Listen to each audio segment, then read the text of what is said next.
Hi, my name is Steve Wells, and I'm delighted to be part of the new book called Aftershocks and Opportunities: Scenarios for a Post-Pandemic Future. I'm a co-editor, but also one of 25 contributors to this wonderful book, a book that explores so many different domains, ideas, scenarios of a post-pandemic future. So the chapter I want to talk about is called The Next Futures of Organizations, Work and the Workplace.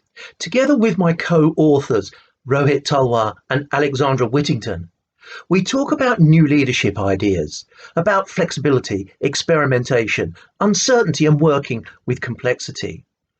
We focus on innovation and how, through the pandemic, necessity has indeed become the mother of invention, and how previously unthinkable ideas are now thinkable and even desirable. We focus on culture, empowerment and trust, and how the changing nature of work through the pandemic may live on into the post-pandemic period.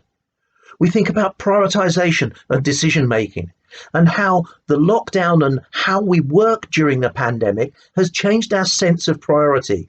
It forced us to look and take a very critical eye on the tasks that we perform. We think about learning and how virtual learning has become the norm, from primary school to high school, into university education and in work skills training.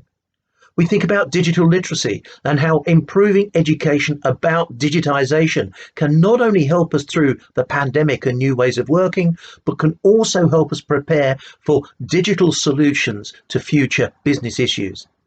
We think about productivity and efficiency, and note that there's enough evidence to suggest that remote working and home working allows us to be even more productive than working in an office. We think about flexibility and adaptability, and how enterprises have had to find new ways of doing old things and new things to do, reworking processes, reworking ideas, reallocating resources to new priorities.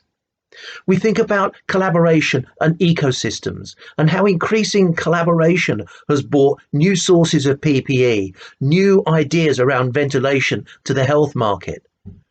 The sense that there's greater collaboration than there's ever been before between the public, private and voluntary sectors. And how we think about foresight and scenario thinking, and consider the preparedness ahead of the pandemic and whether there's more we can do as a society to be prepared for the next big shock. So through this chapter, we're posing this question: what new ways of organizational working could take hold, and what might we go back to? That's a question for not only as we move through the pandemic, but also of the post-pandemic period. I really hope you enjoy the book. It's been a joy working on it.